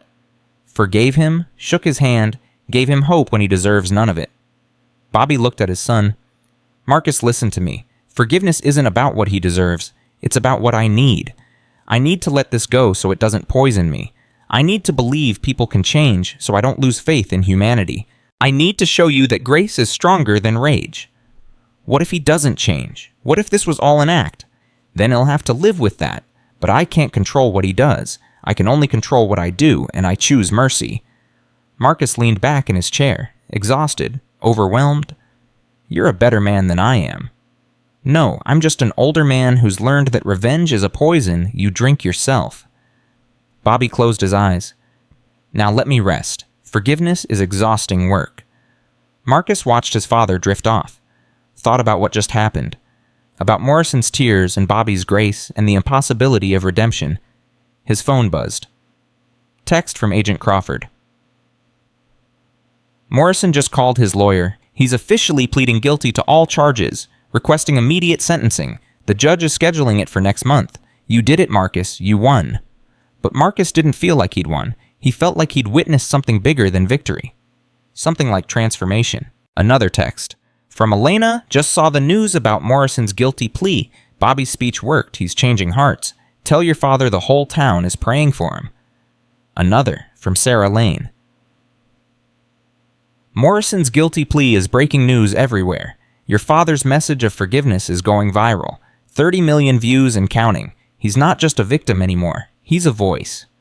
Marcus looked at his father sleeping peacefully despite the pain, despite the trauma, despite everything that had been taken from him, and he understood something he hadn't before. His father wasn't just surviving, he was leading. The next 3 weeks were a blur of activity. Bobby was released from the hospital with strict orders to rest and attend physical therapy 3 times a week. His arm was healing but would never be quite the same. His memory was better but still had gaps. Some moments from that Tuesday were crystal clear. Others were gone forever. Marcus took leave from the White House to stay with his father, helped him with daily tasks that had become difficult with one arm, drove him to appointments, fielded media requests that came by the hundreds. Everyone wanted to interview Bobby. CNN, NBC, the New York Times. Time magazine wanted him on the cover. Hollywood producers called about turning his story into a movie. Book publishers offered six-figure advances for a memoir. Bobby said no to all of it. "I'm not interested in being famous," he told Marcus. "I'm interested in being useful. You could reach millions of people, change minds, change policy. I can do that here, in my community, where it matters most." So instead of national media tours, Bobby started doing something simpler. He went back to Mel's Diner. Elena had kept it closed the first week out of respect, but then the community asked her to reopen, said they needed a place to gather, to heal, to remember. She reopened on a Thursday. Bobby showed up on Friday. The place went silent when he walked in. Everyone turned, stared. Then someone started clapping. Then everyone was clapping, standing. Some were crying. Bobby waved with his good hand. "Sit down, all of you. You're making me feel like I'm at my own funeral." That broke the tension. Laughter rippled through the diner. Bobby made his way to his usual booth. Sat down carefully. Elena appeared with a turkey sandwich and black coffee before he even ordered. "On the house," she said. "For life." "Elena, you can't afford to give away free food." "I can afford it. The fund raised $800,000. We're using half for your medical bills and half to start a community police oversight board, the Bobby Washington Foundation. You're going to help us run it." Bobby looked at the sandwich, at the coffee, at the booth where everything had changed. "I don't want my name on it." "Too bad. Your name is on it. Deal with it." Over the next 2 weeks, Bobby turned that booth into an unofficial office. People came to talk, to share their own stories of police violence, to ask advice, to just sit in the presence of someone who understood. Marcus watched from a distance, amazed at his father's stamina. The man could barely lift a coffee cup, but he sat in that booth for 6 hours a day, listening to people's pain and offering hope. Carlos and Deshawn came, told Bobby about their cousin who'd been shot by police 5 years ago. No body camera footage, no witnesses who'd talk. Case closed as justified. "Maybe it was justified, Mom," Carlos said. "Maybe it wasn't, but we'll never know because there was no accountability, no transparency. That's what your foundation needs to fix." Jennifer brought her daughter back. The little girl was having nightmares about police, scared every time she saw a uniform. Bobby talked to her gently, told her that most cops were good people trying to do a hard job, told her that what happened to him was rare, told her that fear was normal but couldn't become hatred. "Can you teach me to be brave like you?" the little girl asked. "I'm not brave, sweetheart. I'm just stubborn. There's a difference." Even Pierce came, the rookie cop who'd quit the force. He sat across from Bobby for an hour asking questions about justice and redemption and how to live with the guilt of not doing more. "I should have drawn my weapon on Morrison, sirs," Pierce said. "Should have physically stopped him, but I froze. I'll never forgive myself for that." "Then don't," Bobby said. "Use that guilt as fuel. Let it drive you to be better, to do more, to stand up next time. Guilt that leads to action is useful. Guilt that leads to paralysis is poison." Pierce nodded. "I started law school. Criminal justice focus. I'm going to be a public defender. Help people the system fails." "Good. We need people like you in that fight." The sentencing hearing was scheduled for the first week of December. Morrison had pled guilty to all 14 charges. The judge would determine how many years he'd serve. The prosecutor was asking for the maximum, 25 years. Morrison's lawyer argued for 15, citing Morrison's cooperation and genuine remorse. Bobby was asked to give a victim impact statement, to tell the judge how Morrison's actions had affected his life. Marcus helped his father prepare, but Bobby kept crossing out what Marcus wrote. "Too angry, talk," Bobby said. "Too vengeful. That's not the message." "Dad, this is your chance to tell the judge what Morrison took from you." "I know what he took, and I know what I still have. That's what matters." The day of the hearing arrived cold and gray. Snow threatened but hadn't fallen yet. The courthouse was surrounded by protesters on both sides. Some held signs demanding maximum sentencing. Others held signs thanking Bobby for his grace. Inside the courtroom was packed. Media, community members, Elena and Carlos and Deshawn and Jennifer and Powerwood Pierce. Sarah Lane sat in the front row with her notebook. Morrison was brought in wearing an orange jumpsuit. He'd lost weight, looked smaller than Marcus remembered. When he saw Bobby, he nodded once. Bobby nodded back. The judge was Evelyn Torres, 63. Latina known for being tough but fair. She'd reviewed all the evidence, watched the videos, read every witness statement. "This is one of the most clear-cut cases of police brutality I've seen in my 30 years on the bench," Judge Torres said. "The evidence is overwhelming. The defendant's guilt is not in question. What is in question is appropriate sentencing. The prosecutor stood, made her case for maximum, cited Morrison's history, his pattern of violence, his abuse of power. Morrison's lawyer stood, made his case for leniency, cited Morrison's cooperation, his guilty plea, his genuine remorse. Then it was Bobby's turn. Marcus helped his father stand, helped him walk to the podium. Bobby's arm was still in a cast. His face still showed fading bruises, but when he spoke, his voice was strong. Your Honor, my name is Robert J. Washington. Jake Morrison broke my arm, cracked my skull, and nearly killed me over a turkey sandwich. He did it because he saw me as a threat instead of a person, because 30 years of bad training and worse culture taught him that black lives don't matter as much as white comfort. The courtroom was silent. I could stand here and tell you about my pain, about the nightmares, about the medical bills, about the memories I've lost that I'll never get back. I could ask you to throw the book at him, to make him suffer the way I suffered, and I'd be justified in asking for that. Bobby paused. But I'm not going to ask for that, because that's not justice, that's revenge. And revenge doesn't change anything. What I'm asking for is transformation. I'm asking you to sentence Jake Morrison to 15 years in prison, followed by 15 years of mandatory community service teaching police reform. I'm asking you to make him spend the second half of his life fixing what he broke in the first half. That's justice, that's change. That's how we prevent the next Bobby Washington. Judge Torres looked surprised. Mr. Washington, you're asking for a lighter sentence than the prosecution. I'm asking for a productive sentence. 25 years in prison means Jake Morrison comes out at 78 years old with nothing to offer society. 15 years means he comes out at 68 with time and energy to make amends, to teach, to change hearts and minds. That's worth more to me than revenge. The judge made notes, looked at Morrison. Mr. Morrison, do you have anything to say? Morrison stood. Your Honor, Mr. Washington is offering me mercy I don't deserve. I'm guilty of everything I'm charged with, and more.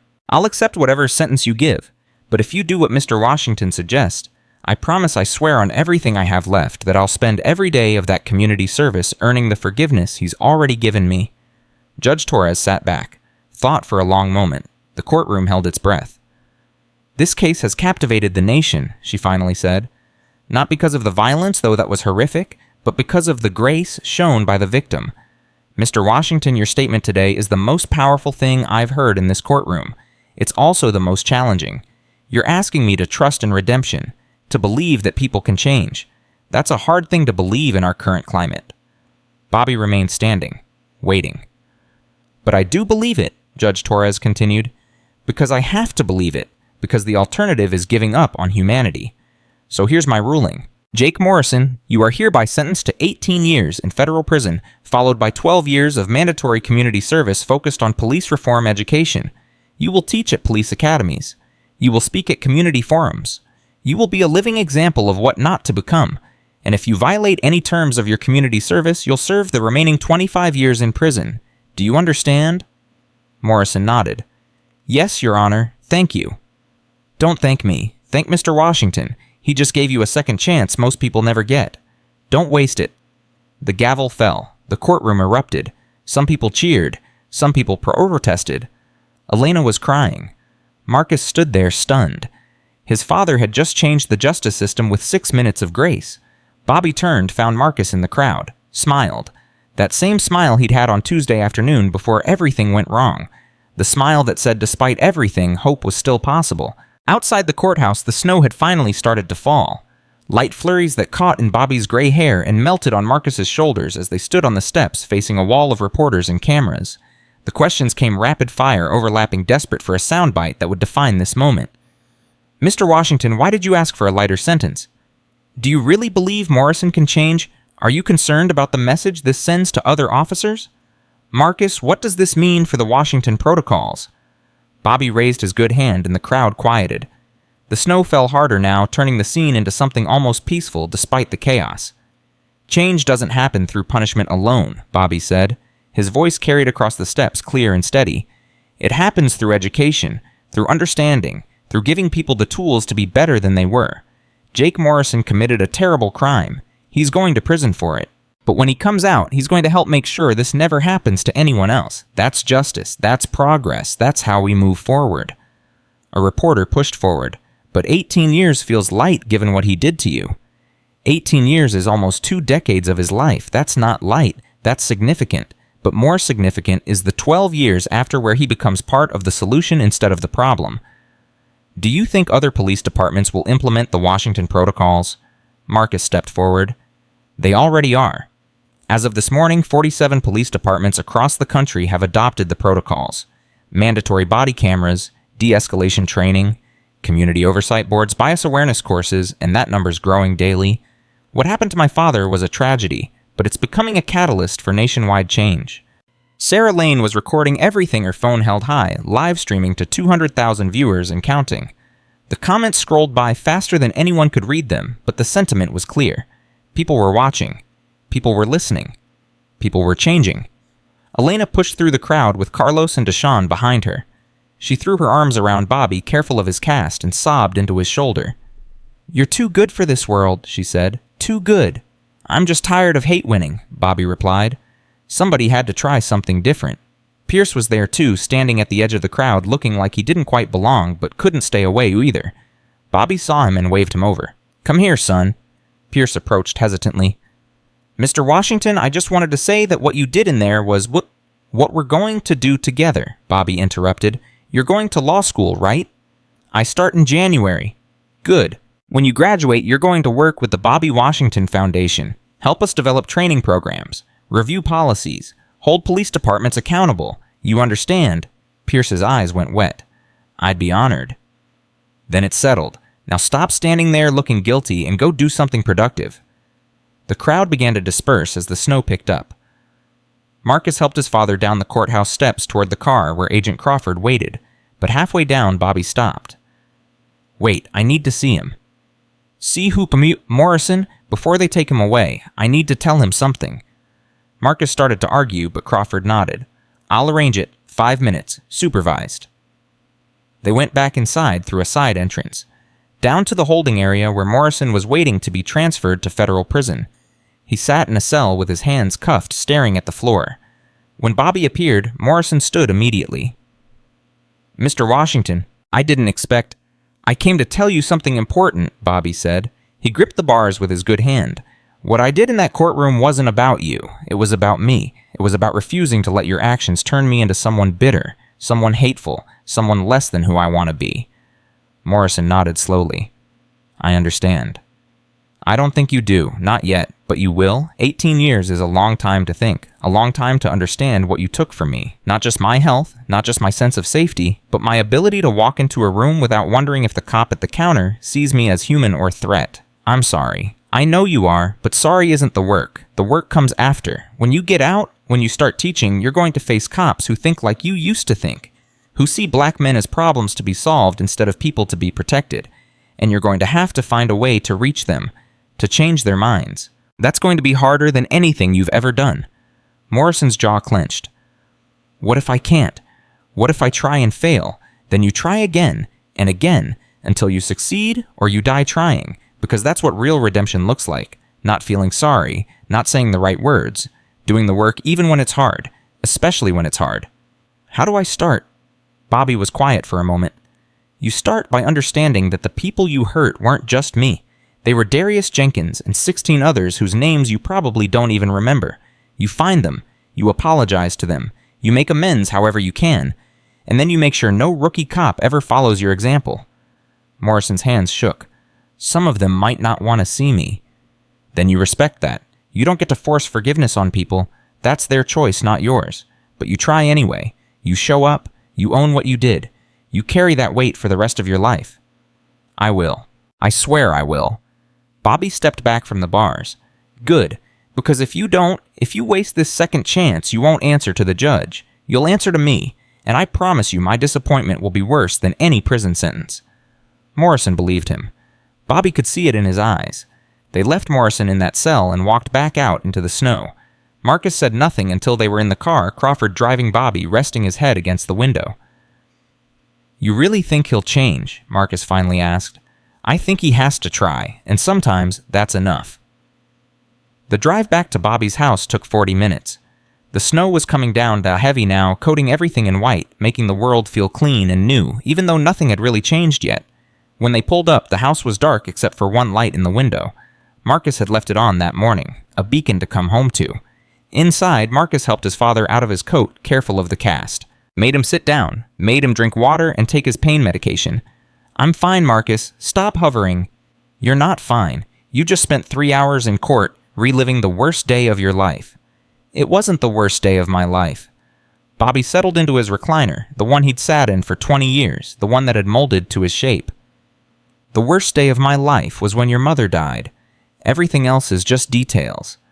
Marcus sat on the couch across from him. "Do you miss her?" "Every second of every day. She'd have handled all this better than me, would have had Morrison's badge on day one, would have burned down the police station and rebuilt it brick by brick according to her specifications." Marcus smiled. "She would have terrified them." "She terrified everyone. That's why I loved her." Bobby closed his eyes. "She'd be proud of you, you know, of what you've become, of how you fought for me." "I didn't do enough. I should have prevented it from happening in the first place." "Marcus, you can't prevent every bad thing in this world. You can only respond to them. And you responded perfectly. You got me help. You got me justice. You used your position to create change. That's all anyone can do." Marcus's phone buzzed. He glanced at it. Text from the White House Chief of Staff. "Congress just passed the Police Reform Act. Bipartisan support. President signing it tomorrow. Washington protocols are now federal law. You did it." Marcus showed Bobby the text. Bobby read it twice, then a third time. His eyes filled with tears. "Federal law," Bobby whispered. "That means every department in the country has to follow the protocols. Every officer has to get the training. Every community gets oversight boards. It means your name is going to be in history books. Robert J. Washington, the man who changed American policing." Bobby shook his head. "I didn't change it. Morrison changed it by being exactly what was wrong with the system. I just refused to let that wrong define me." They sat in comfortable silence for a while. The snow piled up outside. The house creaked and settled around them. Somewhere in the neighborhood, kids were playing in the snow, their laughter carrying through the walls. Bobby's phone rang. He fumbled for it with his good hand, looked at the caller ID, frowned. "It's from the prison. Morrison's lawyer, maybe," he answered. "Hello?" A voice Marcus couldn't hear said something that made Bobby's face change, soften. "Yes, this is Robert Washington. Who is this? More talking." Bobby's eyes went wide. Darius Jenkins." Marcus sat forward. "The man from Morrison's body cam footage, the one whose complaint had disappeared." "Yes, I saw the sentencing today," Bobby said. "I asked the judge to include community service because yes, exactly. Education instead of just punishment." A pause. "You want to what?" Bobby listened for a long moment. Then he smiled. "That would be incredible, absolutely. Come by the diner tomorrow, Tuesday, noon. We'll talk about it." He hung up. "What was that about?" Marcus asked. "Darius Jenkins wants to help. He's been working as a youth counselor helping kids in rough neighborhoods navigate encounters with police. He wants to partner with the Bobby Washington Foundation. Wants to turn his experience into education. Wants to make sure what happened to him and me doesn't happen to the kids he works with." "That's amazing." "It's more than amazing. It's proof that the work is spreading, that people are ready for change." Over the next few weeks, Bobby's living room became a command center. Elena brought her laptop and helped organize. Carlos and Deshawn used their construction connections to secure a building for the foundation headquarters. Jennifer volunteered to handle media requests. Sarah Lane agreed to document everything, turning Bobby's story into a comprehensive report on police reform that was being taught in law schools across the country. Pierce came by twice a week to study. He'd sit at Bobby's kitchen table, law books spread out, asking questions about constitutional rights and qualified immunity, and how to build cases against corrupt departments. "Here's what they don't teach you in law school," Bobby told him one afternoon. "The law is important, but the people behind the law are more important. You can have perfect policies and terrible outcomes if the people implementing those policies don't value human life." Pierce took notes frantically. "So how do you change people?" "One conversation at a time. One training session at a time. One moment of choosing mercy over ego at a time. It's slow work, frustrating work, but it's the only work that matters." Darius became a regular fixture too. He brought energy and passion that reminded Bobby of himself 40 years ago. Young, idealistic, convinced that change was possible if people just tried hard enough. "We need to reach the cops before they become Morrisons," Darius said at one of their planning meetings. "Catch them in the academy, show them what implicit bias looks like, what de-escalation actually means, how to see community members as partners instead of threats." "You're right," Bobby agreed, "which is why we're developing a program specifically for police academies. Virtual reality training that puts officers in situations where they have to choose between escalation and de-escalation. Make them feel what it's like to be on the receiving end of excessive force." Elena pulled up the budget spreadsheet. "We've got the funding for pilot programs in 5 cities. Question is, which 5 cities? They debated for hours, eventually settled on a mix of urban and rural large departments and small places with histories of police violence and places trying to prevent it. The pilot programs launched in February. Bobby traveled to each city despite Marcus's concerns about his health. His arm was out of the cast now, but physical therapy was brutal. His memory was better, but still had gaps. Some days he forgot what day it was. Some days he forgot he'd already taken his medication, but he never forgot why he was doing this work. At the first academy training in Philadelphia, Bobby stood in front of 40 rookie cops and told his story, showed them the video, showed them his scars, made them watch as Morrison beat him unconscious. "This is what happens when you forget the person behind the perceived threat," Bobby said. "This is what happens when 30 years of bad training and worse culture teach you that some lives matter less than others. This is what happens when nobody holds you accountable until it's too late." One cadet raised his hand. White kid, maybe 22, earnest face. "Mr. Washington, how do we avoid becoming like Morrison? How do we know when we're crossing the line?" "You know when it feels easy to use force. When reaching for your weapon is your first instinct instead of your last resort. When you stop seeing people's faces and start seeing threats and compliance issues. The moment policing becomes about power instead of service, you've crossed the line." Another cadet spoke up. "What if we're genuinely afraid? What if the situation is ambiguous and we have to make a split-second decision? Fear is normal, fear is human, but fear can't be your only response. You have to train yourself to think through the fear, to assess, to de-escalate, to remember that the person in front of you is someone's father or mother or son or daughter. They're not a threat until they prove they're a threat, not the other way around." The questions went on for 2 hours. When it ended, 17 cadets stayed after to talk privately, to share their own fears about becoming what they'd sworn to prevent, to ask for ongoing mentorship, to commit to being different. Bobby gave them his phone number.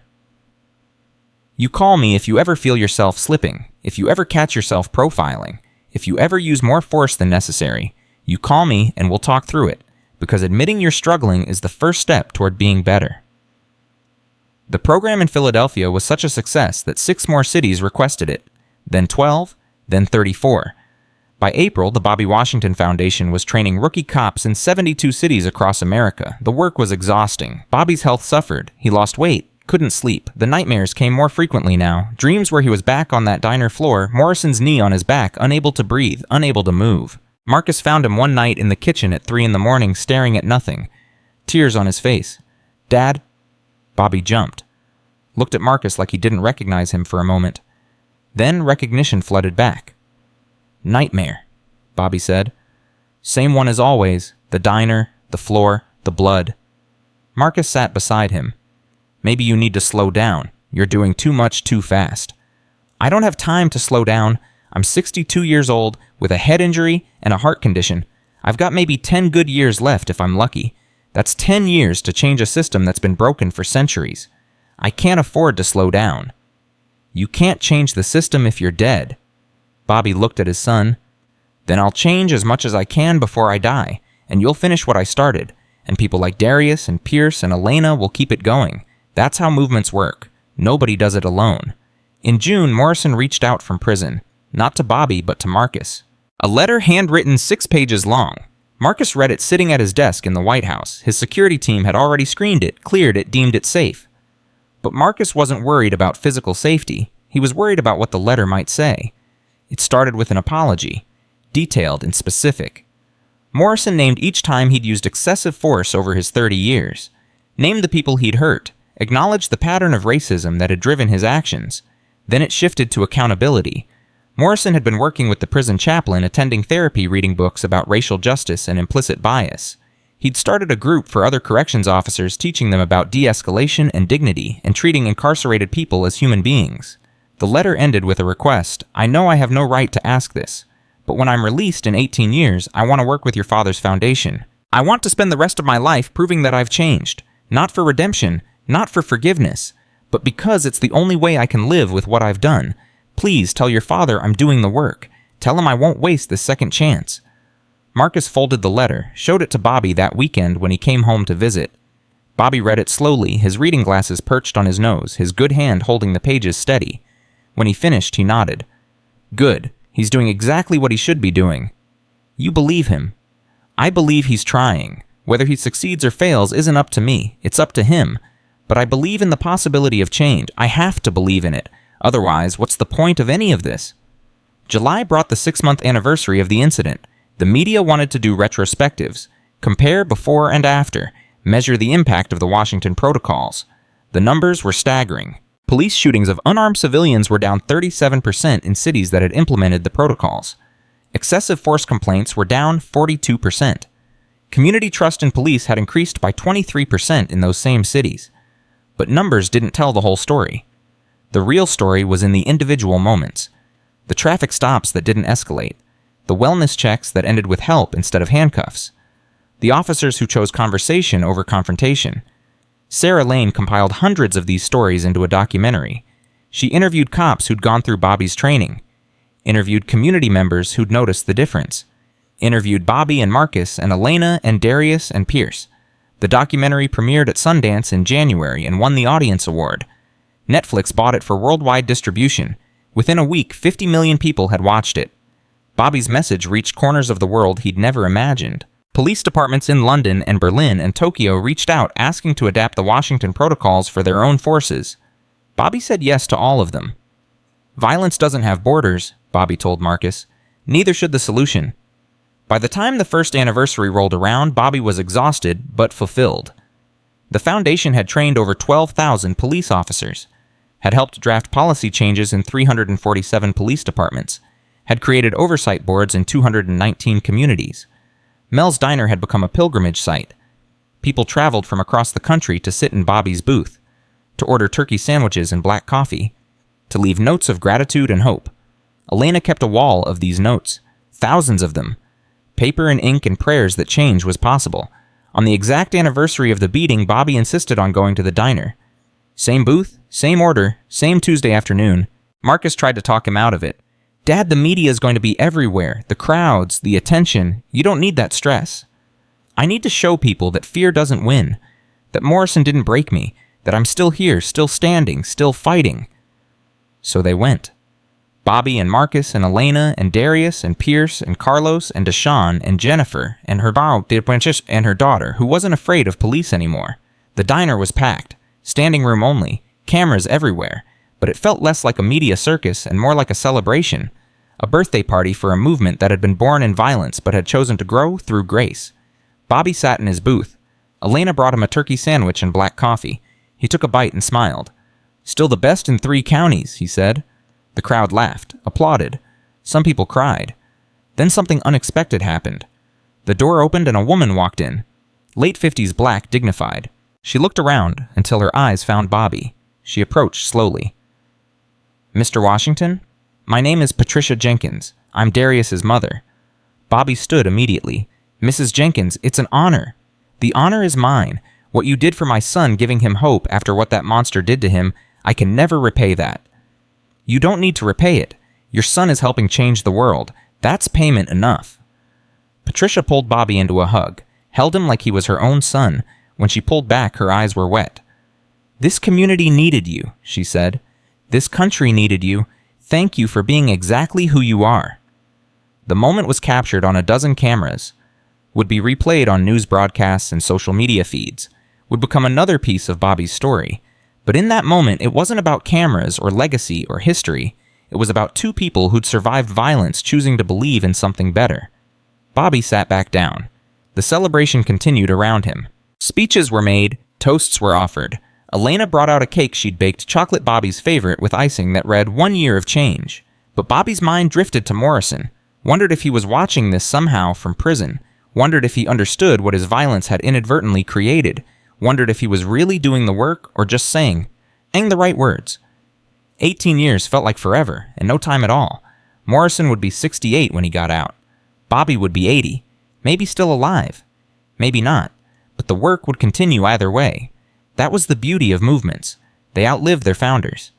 Marcus sat beside his father, watching the joy on his face despite the lingering pain, despite the scars that would never fully fade, despite everything that had been taken and could never be returned. "What are you thinking about?" Marcus asked. "I'm thinking about your mother, wishing she could see this. Wishing she could see what her stubborn husband accomplished with a turkey sandwich and a refusal to hate. She'd be proud. She'd be bossy, would have taken over the foundation by now, would have had Morrison teaching classes from prison via video conference." Marcus laughed. "Probably." The sun was setting when they finally left the diner. The snow had started again, light and gentle, baptizing the world in white. Bobby stood on the sidewalk, Marcus beside him, and looked at the diner where everything had changed. "You know what's funny, Bobby said. "That Tuesday I almost didn't come here. Was thinking about making lunch at home, saving some money, but something told me to come, like the universe knew this was supposed to happen. You don't really believe that." "I don't know what I believe anymore, except that pain can become purpose if you let it. Suffering can become service. Violence can become a voice for change. That's not theology, that's just truth." Shh. They walked to the car. Agent Crawford was waiting, ready to drive them home. But before Bobby got in, he turned back one more time, looked at the diner, at the people still inside, still celebrating, still believing. "Thank you," Bobby whispered. Not to anyone in particular, maybe to God, maybe to the universe, maybe to his late wife, maybe just to himself. "For what?" Marcus asked. "For the turkey sandwich, for surviving, for being given the chance to matter." Bobby climbed into the car. Marcus followed. They drove through the snowy streets toward home, toward whatever came next, toward a future that was uncertain, but somehow felt possible, because that's what Bobby Washington had proven. Not that justice always prevails, or that good always triumphs, or that systems change easily. He'd proven something simpler and more profound, that grace is stronger than rage, that education beats destruction, and that one man's dignity can transform a nation if he refuses to surrender it. The diner's lights stayed on long into the night. Elena refused to close early, said people needed a place to gather, to hope, to believe that better was possible. And in a federal prison 300 miles away, Jake Morrison sat in his cell, Bobby's speech playing on a tablet the chaplain had lent him. He watched it for the 100th time, memorized every word, let each one sink into his soul like a chisel reshaping stone. 18 years to become someone different. 18 years to earn what had been freely given. Morrison picked up a pencil, started writing. Not a letter this time, a curriculum, a training program, a way to teach other officers what Bobby had taught him through grace instead of what Morrison had learned through violence. The work had begun. And somewhere between the diner and the prison, between the past and the future, between pain and purpose, Bobby Washington's legacy was being written, not in court documents or policy manuals or history books, but in the hearts of every person who chose mercy when rage would have been easier. Every cop who paused before drawing their weapon.